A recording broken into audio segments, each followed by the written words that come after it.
ছাত্ৰীসকল RS tuition চেণ্টাৰলৈ তোমালোকক স্বাগতম জনাইছোঁ। আজি আমি সমাধান কৰিবলৈ লৈছোঁ 5.2 প্ৰশ্নসমূহ। গতিকে চোৱা 5.2ত 1 নম্বৰত কি দিয়া আছে? দিয়া আছে যে সমান্তৰ প্ৰগতিৰ প্ৰথম পদ A, সাধাৰণ অন্তৰ D আৰু nতম পদ AN তলৰ তালিকাখনৰ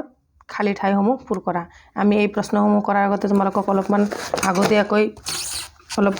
সূত্ৰটো তোমালোকক লিখি দিওঁ। চোৱা 5.2 ইয়াতে চোৱা আমি 5.2 গণিতসমূহ সমাধান কৰিব গ'লে nতম পদটো আমি জানিব লাগিব। nতম পদটো আমি উলিয়াই ল'ব লাগিব। গতিকে ইয়াৰে সূত্ৰ আছে এটা যে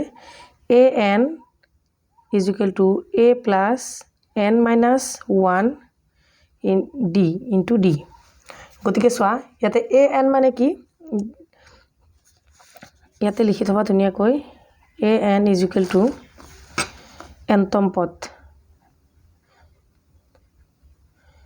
nতম পদ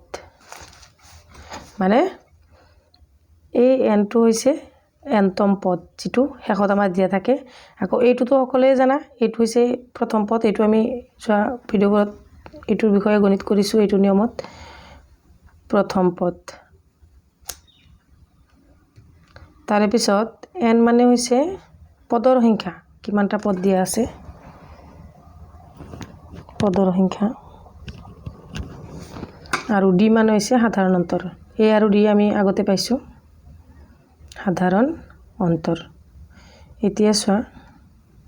এইখিনি তোমালোকে চাইডত ধুনীয়াকৈ লিখি থবা। এতিয়া চোৱা ইয়াতে সাপোজ ধৰি লোৱা তুমি যে nৰ মান হৈছে আমাৰ কিমান 10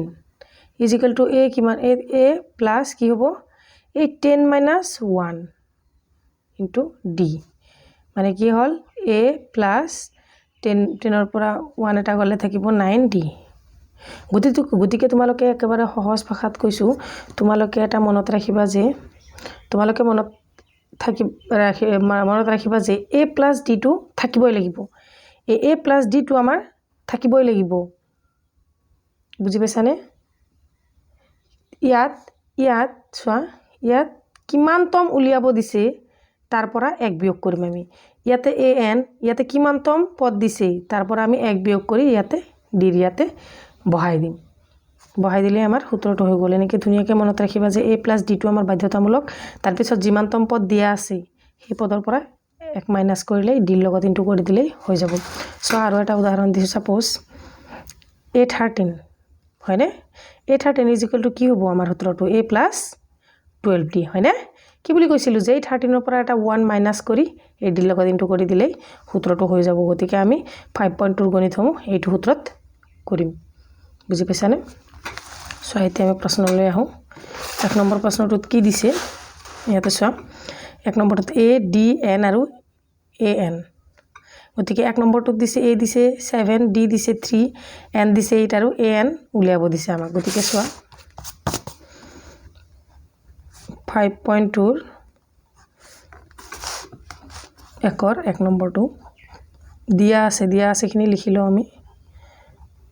দিয়া আছে কিতাপখন ওচৰত লৈ ল'বা। দিয়া আছে a কিমান দিয়া আছে 7 হয়নে? d দিয়া আছে 3, n দিয়া আছে 8 আৰু an2 = what? an আমাক উলিয়াব দিছে। এতেকে we know that আমি জানো যে an = a + n - 1d হয়নে? এই গোটেইখিনি আমি লিখিব নালাগে। আমি কি লিখিম anটো যিহেতু আমাক উলিয়াব দিছে এইটো মান নাজানো কাৰণে আমি গোটেইখিনি লিখিব লাগিলে। নহ'লে anটো দিয়া থাকিলে আমি a + ইয়াৰ পৰা এটা 1 মাইনাছ কৰি d লগত ইনটু কৰি দিলোঁ হয়। এতিয়া চোৱা a ৰ মান কিমান দিয়া আছে আমাৰ 7 প্লাছ n - ৰ মান কিমান দিয়া আছে 8 - 1 d ৰ মান কিমান দিছে ইয়াতে 3। চোৱা 7 প্লাছ ইয়াতে 8 - 1 7 * 3 গতিকে 7 + 21 = 28। এতেকে এর মান আমি কিমান পালোঁ an = 28। ইয়াতে চোৱা an ৰ মান যেহেতু উলিয়াব দিছে আমাৰ an ৰ মান কিমান হ'ব 28 হয়নে? ইয়াতে তোমালোকে বহাই দিবা 28। তাৰে পিছৰটো চোৱা কি দিছে a = -18, d দিয়া নাই। এবাৰ d আমাক উলিয়াব দিছে n 10 আৰু an 0। চোৱা একৰ 2 নম্বৰটো চোৱা দিয়া আছে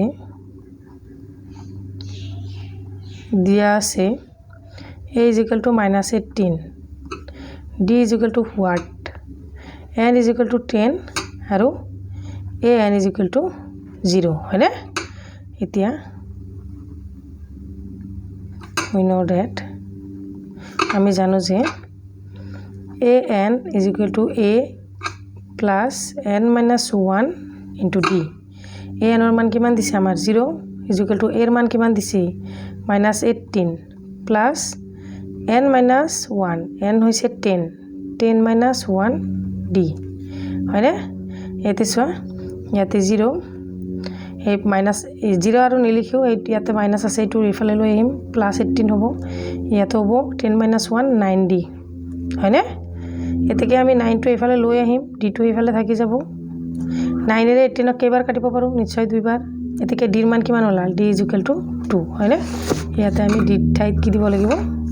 2 বহাই দিব লাগিব ইয়াতে 2 হ'ব তাৰ পিছত 3 নম্বৰটো দিয়া আছে a is equal to what d is equal to minus 3 n is equal to 18 আৰু n is equal to minus 5 so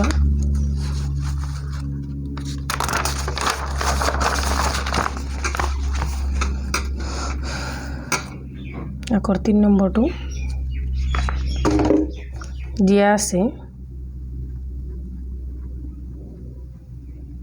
দিয়া আছে a is equal to what d is equal to minus 3 n is equal to 18 আৰু a n is equal to minus 5 we know that আমি জানো যে a n is equal to কিমান a plus n minus 1 d হয়নে গতিকে a n এর মান আছে আমার -5 is equal to a এর মান দিয়া আছে আমার what plus n minus 1 n এর মান দিয়া আছে 18 minus 1 into d এর মান দিয়া আছে -3 এতিয়া চোৱা -5 is equal to a এটো হ'ব 17 so এটো কিমান দিয়া আছিল আমাৰ এনৰ মান দিয়া আছিল 18 so plus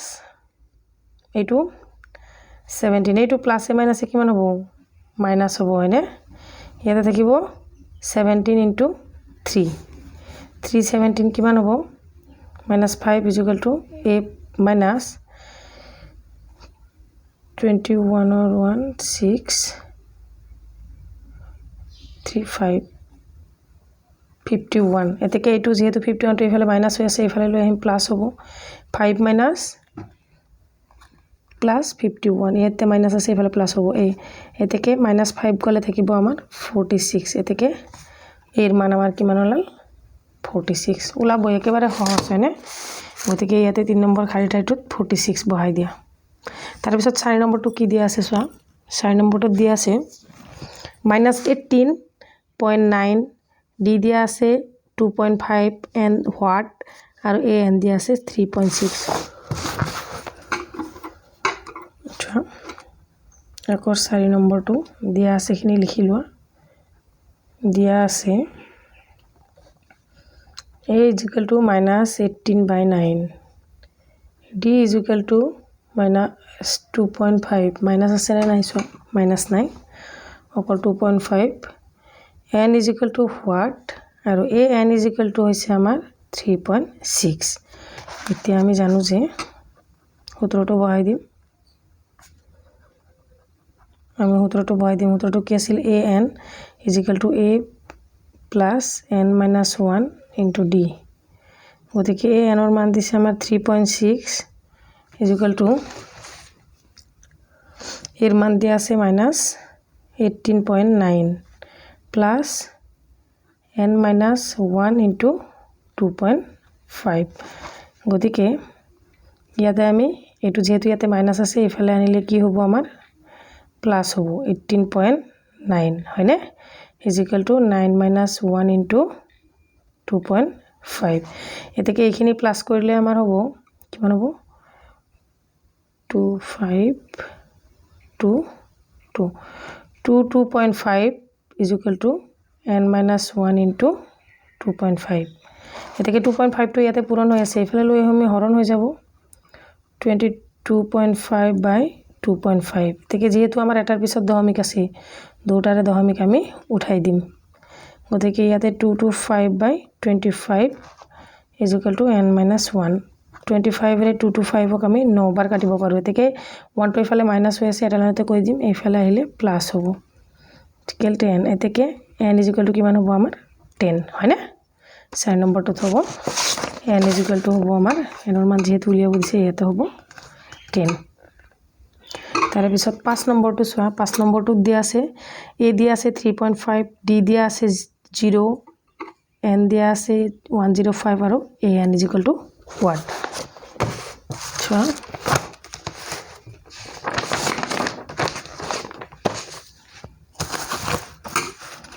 5 নম্বৰটো দিয়া আছে কিতাপখন তোমালোকে ওচৰত লৈ লবা দিয়া আছে a is equal to 3.5 d is equal to 0 n is equal to 105 আৰু a n is equal to what we know that আমি জানো যে a n is equal to a plus n minus 1 d এতেকে a n ৰ মান যেহেতু দিয়া নাই এর মান আমি বহাই দিম 3.5 plus n minus 1 105 minus 1 into d মানে 0 গতিকে 0 লগত যিকোনো বস্তু যিকোনো সংখ্যা তুমি পূরণ কৰিলে 0 হৈ যাব গতিকে ইয়াতে থাকিব 3.5 plus 0 3.5 plus 0 মানে কি 3.5 এতেকে আমাৰ a n টো কিমান হল a n is equal to 3.5 হয় না গতিকে আমি এখন 5 নম্বৰটোত বহাই দিম যে a n is equal to 3.5 গতিকে 1 নম্বৰৰ এটা আমি সমাধান কৰিলো সোয়া 2 নম্বৰৰ এটা সোয়া তলৰ প্ৰতিটোৰে শুদ্ধ উত্তৰটো বাছি উলিওৱা আৰু কাৰণ দূৰ হোৱা মানে কি এইখিনি আমাক কৰি দেখাব দিছে আৰু ইয়াত অপচন দিছে ইয়াৰ পৰা এটা এমসিকিউ এক্সামত আহিব পাৰে ইম্পৰ্টেন্ট আছে সোয়া 1 নম্বৰটোত কি দিয়া আছে 10 7 4 ... এই সমান্তৰ প্ৰগতিটোৰ এনতম পদটো নিৰ্ণয় কৰা ইয়াতে সোয়া এনতম পদ 10 টো হৈছে প্ৰথম পদ আৰু ইয়াৰে সাধাৰণ অন্তৰ উলিয়াব লাগিব আমি দ্বিতীয়টো a টোৰ পৰা a1 মাইনাস কৰিব লাগিব এটো হৈছে দ্বিতীয় পদ 7 ৰ পৰা 10 মাইনাস কৰিলে আমাৰ যেটো সংখ্যা ওলাই হেতু হ'ব আমাৰ সাধাৰণ অন্তৰ গতিকে আমি হেতু উলিয়াব গলে a আৰু d ৰ মানটো লাগিব যেহেতু a ৰ মান কিমান 10 আৰু d ৰ মান হ'ব আমাৰ 7 - 10 is equal to -3 সো ধুনীয়াকৈ কৰি দিছো ইয়াতে 2 ৰ 1 নম্বৰটো সোয়া ইয়াত প্ৰশ্নটো আৰু মই লিখি থাকা নাই তোমালোকে লিখি লবা ইয়াত a is equal to কিমান দিয়া আছিল 10 আৰু d is equal to মই কি কৈছিলো d is equal to a2 minus a1 মানে কি দ্বিতীয় পদটোৰ পৰা প্ৰথম পদটো বিয়োগ কৰিব লাগিব গতিকে a2 কিমান দিয়া আছে 7 minus a1 10 7 ৰ পৰা 10 গলে -3 হয় না এতেকে আমি a ৰ মান পালো 10 আৰু d ৰ মান 3 -3 এতেকে সোয়া a n is equal to কি আছিল a n is equal to shortcut আমাৰ কি আছিল a plus কি d a n is equal to a plus n minus 1 d হয় না সোয়া এতেকে এতিয়া সোয়া এর মান হলে সে 10 plus n minus 1 n তো আমি কিমান পাইছো 30 কিমানতম পদ কৈছে 39তম পদ গতিকে d ৰ মান আমি কিমান পাইছো -3 হয় না গতিকে আমি ডাইৰেক্টও এনেকেও কৰিব পাৰিলো হয় যে a n is equal to a plus 29 in d এনেকে এইটো সূত্ৰ বহাব পাৰিলো আমি যিকিনে হক এইটো সূত্ৰ বহাই দিছো সোয়া 10 plus 29 into -3 এতিয়া সোয়া ইয়াতে মাইনাস হৈ যাব 10 minus মাইনাসে প্লাসে মাইনাস হ'ব মাইনাস হলে ইয়াতে 29 ৰ লগত 3 ইনটু কৰা 9 into 3 27 or 7 2 বাকি থাকিল 2 3 are 6 7 8 87 গতিকে 87 ৰ পৰা 10 গলে থাকিব আমাৰ -77 সোয়াচোন অপচনত -77 আছে নেকি এইটো সোয়া সি নম্বৰ অপচনটো আমাৰ শুদ্ধ -77 হয় না ইয়াতে সোয়া কেনেকুৱা ক্ৰিটিকেল হৈছে +77 ও ইয়াতে অপচনত দিছে গতিকে তোমালোকে এমসিকিউ কৰোতে বি সিনসিয়াৰ একদম সিনসিয়াৰ হৈ এমসিকিউ বিলাক সমাধান কৰিবা সোয়া তাৰ পিছত 2 নম্বৰটোত কি দিয়া আছে -3 - ½ 2 ডট ডট ডট এই সমান্তর প্রগতিটো 11তম পদটো নির্ণয় কৰা সো ইয়াতে কি দিয়া আছে এ দিয়া আছে 3 প্রথম পদ এ মানে হইছে আমার প্রথম পদ সাধারণ প্রগতিটো কি হ'ব আমার হাফ মাইনাস -3 2 নম্বৰ প্ৰশ্নটো চোৱা 2 নম্বৰ প্ৰশ্নটো ইয়াত a ইকুয়াল টু কিমান দিয়া আছে -3 হয়নে আকৌ d ইকুয়াল টু কি হ'ব a2 - a1 a2 কি দিয়া আছে -হাফ -a1 কিমান -3 গতিকে চোৱা হাফ ইয়াতে মাইনাসে প্লাস 3 এটাকে আমি 2 লহাগু লব লাগিব 2 2 ক্যান্সেল -1 থাকিব প্লাস 2 * 3 6 থেকে -1 গলে 6 এর পৰা 5/2 এটো হ'ব আমাৰ d এৰ মান এটাকে আমাৰ সূত্ৰটো কি আছিল এটাকে an = a plus n minus 1 into d গতিকে এর মান পালো আমি -3 plus n minus 1 কিমান তম 11তম n minus 1 মানে 11তম d = 5/2 ইয়াতে কৰি দিছো সোয়া ঠিক আছে -3 plus 10 into 5/2 হয়নে 11 এর পৰা 1 গলে 10 থাকিব গতিকে 2 ৰে আমি 10 ক 5 বাৰ কাটিব পাৰো -3 plus 25 5 into 5 25 25 এৰ পৰা 3 গলে কিমান থাকে 22 গতিকে অপশনত শৰ্ট +22 টো আছে নেকি এতিয়া সোয়া বি নম্বৰ অপশনটোত আছে আমাৰ 22 গতিকে আজিৰ ভিডিওটো ইমানতে সামৰিছো যদি তোমালোকে আগৰ ভিডিওবোৰ চোৱা নাই এতিয়া গৈ ডেসক্ৰিপশনত চাই লবা